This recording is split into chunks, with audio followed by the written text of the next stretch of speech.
I'm Fedor Holz, and today I have a special one for you. 10 steps to rock your Vegas trip and crush the Wsop. I have been to Vegas countless of times. I've played in dozens and dozens of Wsop events. I have my fair share of experience in Vegas, and I want to share my best learnings and best practices, especially people who go for the first time, but also players who have been a few times and maybe haven't done it the best way. So here are my tips to make the best out of your Vegas trip. Let's start with step number 1, and I think this is one of the most important ones, which is to set your tournament schedule. And that requires to look at everything that's out there. What are the best tournaments for you? Is it more a hobby, or are you planning to pursue it professionally? So do you have in mind to go out there with a profit? For hobby players, I would suggest set a budget, a strict budget that you know you're going to spend this, and you are fine with seeing this as a holiday expense, and if you win something, that's great. And for professionals, I think it is really important to make a very meticulous schedule with your expected EV in each tournament, the costs you have in terms of traveling, and to have a really clear list down of your cost and your expected value so that you get an outcome at the end. So with the tournament schedule, there are hundreds and hundreds of different options. Wsop is nice for the experience, but there are also some really amazing daily tournaments and tournaments in other venues. So do not miss out on checking out everything there is, because especially in the buy-in range between $100 and $1,000, there's so many great other options. You can find a really cool schedule where all tournaments in different venues are packed into one by Kenny Hellert. Shout out to Kenny. Check it out in the description. The second step is sell action or swap if necessary, especially hobby players as well. Sell some action to friends if you don't have the funds, if there's maybe a $1,500 Wsop event you want to play and it's a big buy-in for you. Why not sell some sweats to friends who maybe want to be part of your journey? So you can sell to 5 friends $100 each, and already your financial burden is a bit lower and you can still have a great time there. Selling action can be fun for hobby players where you just let your friends participate, but for professionals, I think it is mandatory to really make sure that you can play as best of a schedule as possible. Most likely you probably need to sell for the main event, but then there's probably also other options depending on your skill level that you need to sell, or, and that's the second point, swap action for. If you want to reduce variance, you have some friends where you can maybe support each other, and you also maybe want to have a fun sweat when they run deep. It's a great way to reduce the variance by swapping with other players that you travel there with. Make sure that you have sold enough action, that it's not a burden for you, that everything is settled in before, that you have the money already, that you can just focus on playing. The third one is a really straightforward one, but I've seen especially a lot of poker players blunder this one heavily, is book a nice stay, a nice hotel or Airbnb or place that you share with friends early enough. Do not do it last minute. Do not save too much on the stay there and stay in a shitty place. There's some really cheap options, especially in Vegas,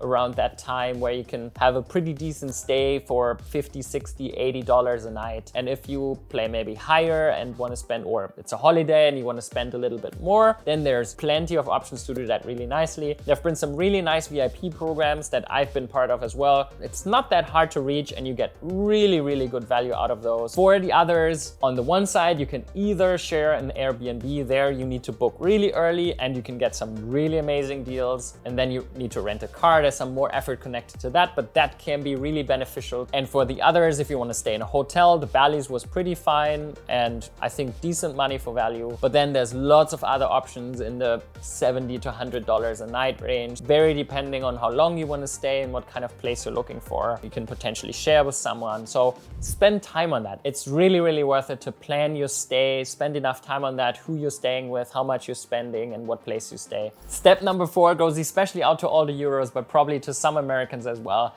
Organize enough funds, organize enough cash or money at hand so that you don't have to rush around, that you have to find a solution every day to loan some money from friends when you maybe bust a few tournaments. I personally think it's very important that you at least have enough funds for 2 weeks or 1.5 weeks so that you don't have to organize after busting each tournament. It's also some energy drain. So managing funds in before, and optimally you maybe organize dollars that you bring in cash to Vegas. 10,000 is the limit there. You can also bring more, but then you have to declare it. But organizing the funds in beforehand is really important. So make sure that you organize the money before to save you some mental capacity so that you can focus on playing good poker.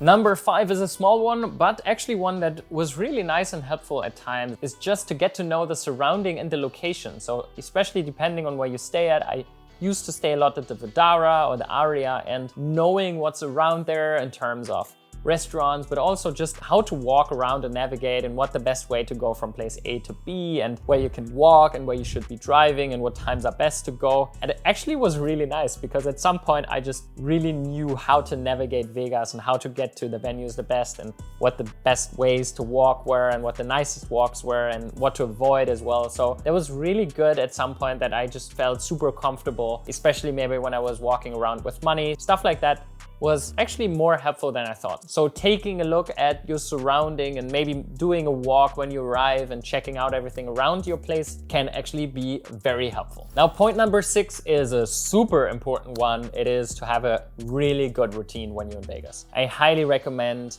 to make sure to not fall into the Vegas trap, eat poorly, to go out too much, just, not bring your A game at the table. It's like to have a good routine, to sleep well, to eat well, to potentially work out regularly, or at least walk around, like get some movement in, to not sit at the table all the time is so important for playing well and having a good time, especially when it's over multiple weeks. So make sure that you, at least to some degree, have a good routine, and if you go out once or twice, that at least you try to get back into that, because I promise you this is day and night difference in your performance, but also then your enjoyment with the trip. You're just gonna feel better, you're gonna have a better time, you also can sustain it over a longer period of time. So having a good routine is an essential part of that, so make sure that you nail step number 6.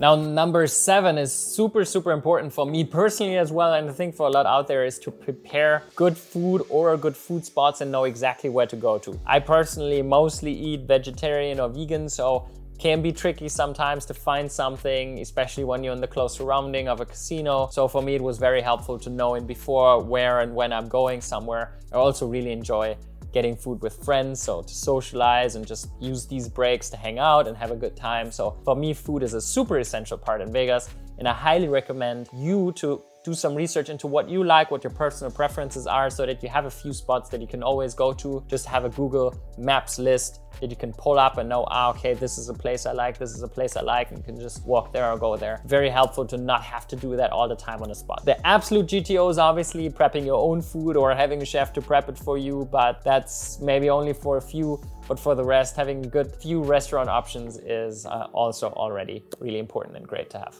Now, step number 8 is a very tournament registration specific one, but when you play the WSOP, make sure to deposit there as early as possible into their WSOP account and then buy in through the machine. It's going to save you so much time to just get the ticket instead of queuing. It's a lifesaver. So make sure to do that early. Get the ticket from the machine and try to avoid waiting in queues as much as possible. It's just so annoying if there's a 2-hour queue and you have to queue there. Make sure to avoid that at all costs. I don't know why they haven't solved this problem any better, but make sure to get your registration ticket from the machine. I cannot repeat it often enough. It's gonna be so important for you to not wait in a 2-hour queue, because then you're gonna sit down and you're gonna be already tilted, so let's avoid that spot. Now we're getting close to the finish line. Step number 9 is have breaks. Really important one. Also always go a little bit by your feeling, but have breaks. If you don't feel like playing, take a break. There's some really nice things to do around in Vegas. Don't force yourself into the grind, into the schedule, especially when the tournament starts at 12. If you don't feel like it's starting later, or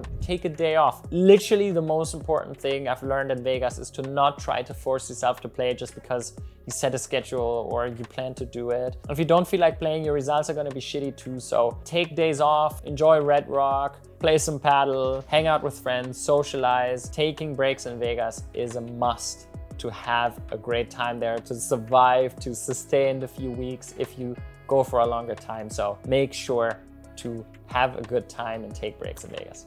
And number 10 is to party your fucking face off. No, okay.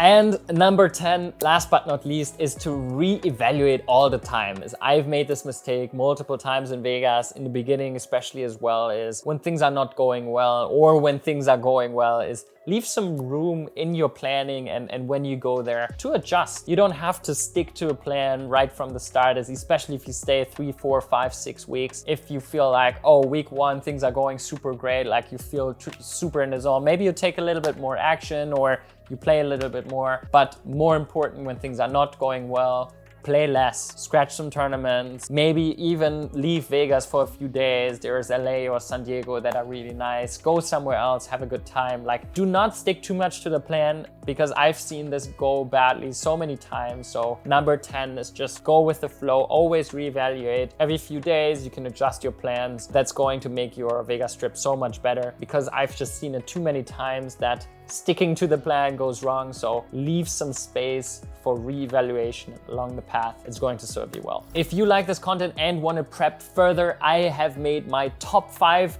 live tells. You can watch the video here. I'm certain you will enjoy it. And if you want to support me and the channel, I would highly appreciate if you leave a subscribe. Let's have a really sick WSOP and see you guys there.